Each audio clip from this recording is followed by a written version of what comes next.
And yeah, and then he gets bombed by the Trinities. Yeah, because they just hacked the system and they're like, we know you know too much now. Fuck off. No, I don't. I just literally figured it out. Anyway, so I've been sharing with They did that same thing in Stardust Memory. Oh my god, you're right. Oh yeah, the fucking cheesy kill off of that one commander character because it was like, wait, you. There was a bomb that got stuck underneath the seat of his mobile suit.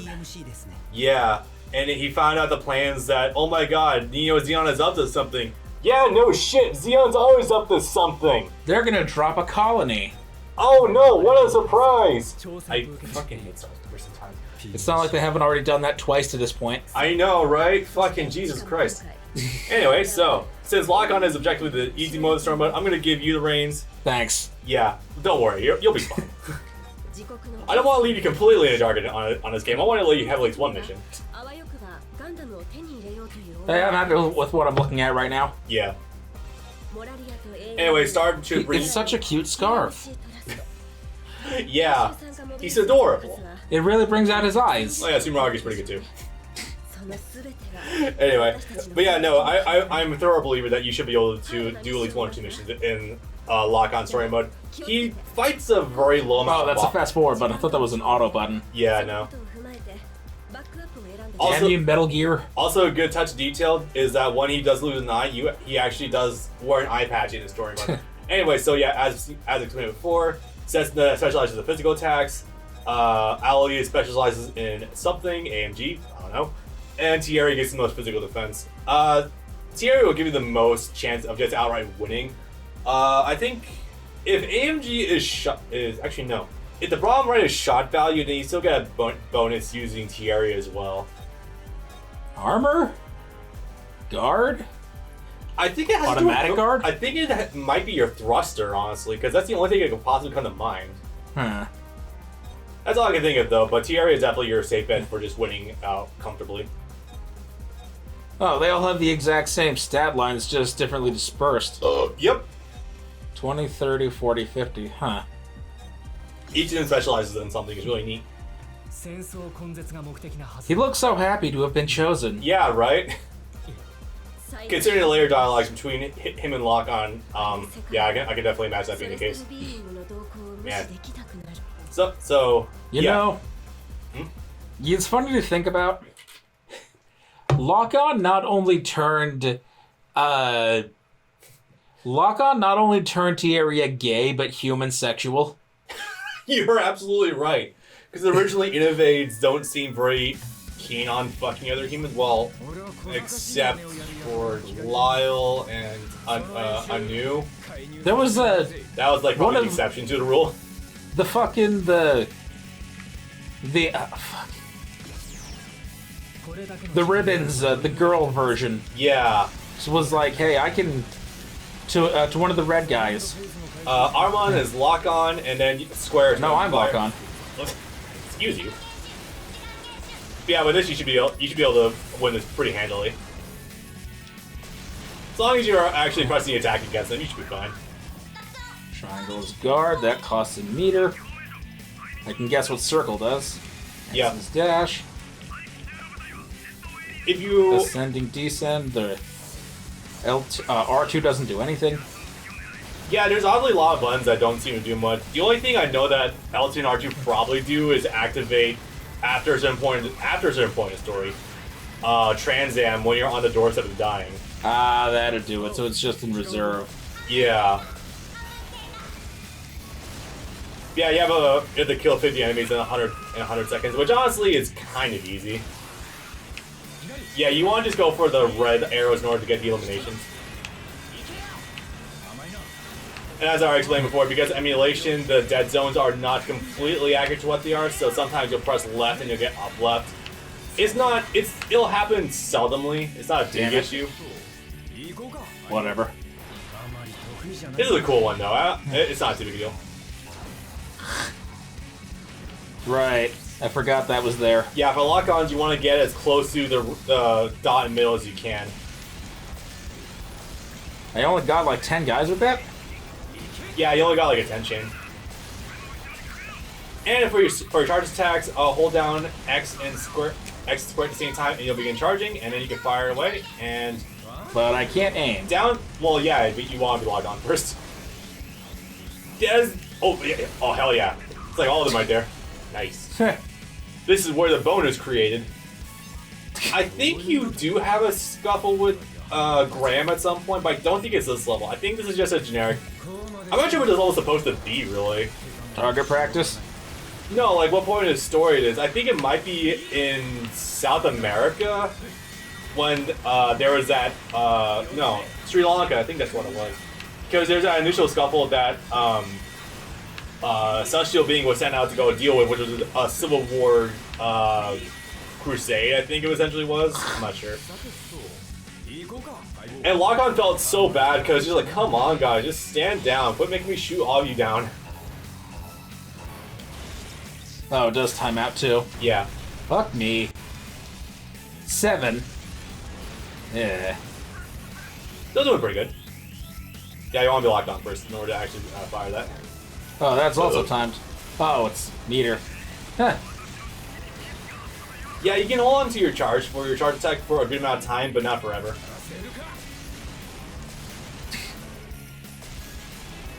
But anyway, while Brandon's playing this, I have also tried reading a little bit of Gundam 00I, which is the another spin-off manga. Go figure. The series is a lot of spin-off mangas. It's one that's basically adjacent to season 2, where Innovate awakens, and he has it's this fucking weird ass name. Oh my god, do you remember his name offhand? Beside Pain. Beside Pain, that one. That's fucking really silly. Another one of the ribbons types. I need to get up a list of all of the Innovate names in this fucking series, because they are just a treat. Divine Nova. Bring Stabity. A new returner. Hilling Care. EA Ray, which is not an Innovate, but it's just fucking funny. That's the original Ribbons Allmark. E. It's fucking great. Or that fucking E Shrek meme. Yeah. Do one last barrage of enemies and then you're good. Sounds like a plan. But yeah, that manga is really fucking boring. You said you only read a chapter so far? I read a chapter and I was like, well, do how long I are have the chapters? There's only like 14 chapters out right now. Well, how long are the chapters? Oh, that's like 25 pages, I think. Oh. They're a little bit dense, but not horrible. But I got through the first chapter. I was like, man, this is so fucking boring. Because beside Pain, who doesn't have that name yet, I think he's still got his human name right now. Made me realize that, wow, this series is really held together by its really strong ass central cast of characters, like, you know, the main 4 boys, Sumeragi, most of the Meisters. The Meisters. Hell, even Ribbons, who is funny inadvertently for various reasons. Ribbons is a funny character. Alial, who is 100% made by his dub voice. Oh my god, Scott McNeil. That just made me realize that, yeah, this series is... not only is the central cast of characters really good, but it's really driven by central cast of characters. And I'm just looking at beside Pain, and this one other dude he met in the first chapter, the doctor. I was like, wow, these are really boring. Fucking hell, okay. Also, just made me realize that Innovates by themselves are just kind of boring. Yeah. Like, I mean, I like Tierra, but I don't know if I'd want to deal with an entire series dedicated around Tierra. You mean season 2? I mean the first good portion of season. But then again, we're not dealing with season 1 Tierra for the first portion of season 2. That's an important distinction. I don't know, maybe I'm splitting hairs to that one, but he is a much better character at that point. Oh, there's a funny detail you might have heard of, but Tierra literally learns about... God damn it.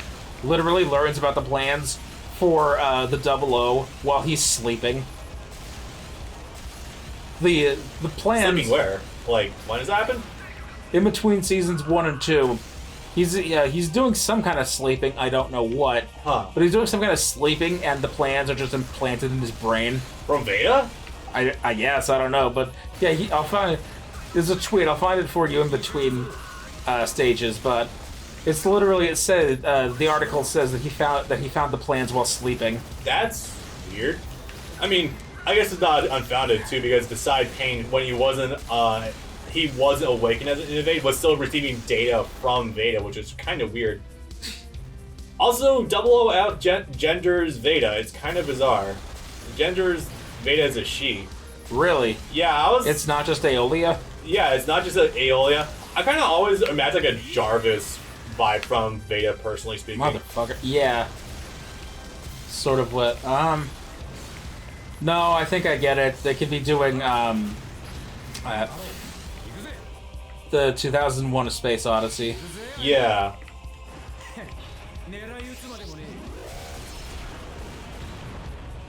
Yay. I hit one. There's more. Okay. This is I get that it's like stage 3, but that's supposed to be hard. Not really. The button prompt QTs are way simpler and easy to do than the time press ones, honestly. Huh. I've never really seen it go above like 5. And it'll get to 4 like if your ball is deep into Alleluia's chains, but yeah, it doesn't really go above 5 at any point. So I guess we're done here then. Yep, that was a level. Alrighty. Do you want another level, or do you want me to handle the next one? Yeah, I guess I'll take another one. Okay. Yeah. Don't worry. This game has a little bit. This game has a little bit of a learning curve. It's fine for an anime game on the PS2. Like, I would much rather play this, honestly, than the grand bulk of other anime games on the PS2 at the time. But Or all the other Gundam games in the PS2, which are just variants of the Gundam Versus format. And all other Dynasty Warriors on the PS2 game on the PS2, honestly. If I'm being honest, yeah, I don't have the nostalgia value for Dynasty Warriors that a lot of other people have. I started with 7 because of Brandon back in like 2011, 2012. Yeah. But I don't know, man. Like, whenever it comes to Dynasty Warrior game and you don't have a dash cancel, I'm just like, boy howdy, this is gonna be fun. Anyway, but I can just skip all these by pressing the start button. There's really not much to be had unless you can actually read Japanese, because there's a little indication of what each is which. Alright, let's get shit over with. Sweet. Yeah, for the time, until you get to the Jinxes at like before, you're not going to need to raise your attack, your firepower at all. And even then, with the Jinxes, I would just raise physical defense anyway. What level is this? Okay, no, this is not the joint operation yet between the Union, the AEU, and the fucking Human Reform League. Because that is kind of difficult. Yeah. I don't think you fight... No, you don't fight Alial with every single one of them. No, I think only Seta fights Alial, and I think with this one you fight Graham. Hallelujah never even meets him. Wait, what? Who? Oh, Hallelujah never even meets Alial Sanchez. Yeah, you're right. Oh yeah, we had that point last time too, where cleverly, fucking Alial weasels his way into every one of the main character's stories except for Alleluia, and that's it. Even then, you can probably find a link back to him you through like something involving the superhuman society. I'm sure he was able to test somehow in the middle of wartime Iran whether or not any of the kids that he was training to be child soldiers were good enough to be super soldiers. Or maybe he just... And sent them off. Or maybe he just dumped off orphans to the super soldier program covertly through just human trafficking for a good profit. I think, actually I could probably believe that. So I don't know where it is exactly. I don't think they're anywhere near each other, but we'll just pretend, for the sake of argument, that somewhere along his way, Alial Sanchez also did his missionary business, I guess we'll call it. Okay. Did his missionary trip in Kazakhstan, which is actually where Alleluia is from. Really? We actually know where Alleluia comes from? I don't think it's stated in the series proper, but the wiki at least says that he was either born in or has Kaz blood in him. Huh. And that's the country that Marina is in charge of? No. Or am I thinking about something? Okay. Kazakhstan. Yeah, I'm thinking about Kazakhstan, alright. Kazakhstan is the country where Borat is from. Okay. So we have two characters in the series that's predominantly about Iraq that originate from Middle Eastern countries. We have one kid who... Kazakhstan is near Russia. Is it? I think it's one of the countries that borders southern Russia. Okay. I'm not going to claim to know where a lot of country locations are because those are just shortcomings of the American education system. You know, you'd think they would want to teach you a lot more about Russia, given the circumstance. Yeah. I don't know, whatever. We've had this discussion hundreds of times before, but I have only learned about American history up to like the 1860s. That's it. That's the magic. Yep. So I'm pretty sure this is actually... After World War II, the world was split between East and West. This was the beginning of the Cold War. I'm gonna say something fucked. Maybe I've discussed this with you before. I don't know, but I've learned so much more about world history through Metal Gear Solid alone than in any of my classes in school combined. I would be inclined to agree with you. I have never learned much about the Cold War whatsoever until, well, A, I started dating Taylor, and B, just like the sheer how good Metal Gear Solid 3 is. I'm like, oh my god, I'm learning about the Cold War. Holy shit. Metal Gear Solid 3, Peace Walker, elements of 5, Ground Zeroes. Portable Ops. Portable Ops. Oh god, I never played Portable Ops still. I need to do that because that's like right after Metal Gear Solid 3. Yes. Fucking yeah.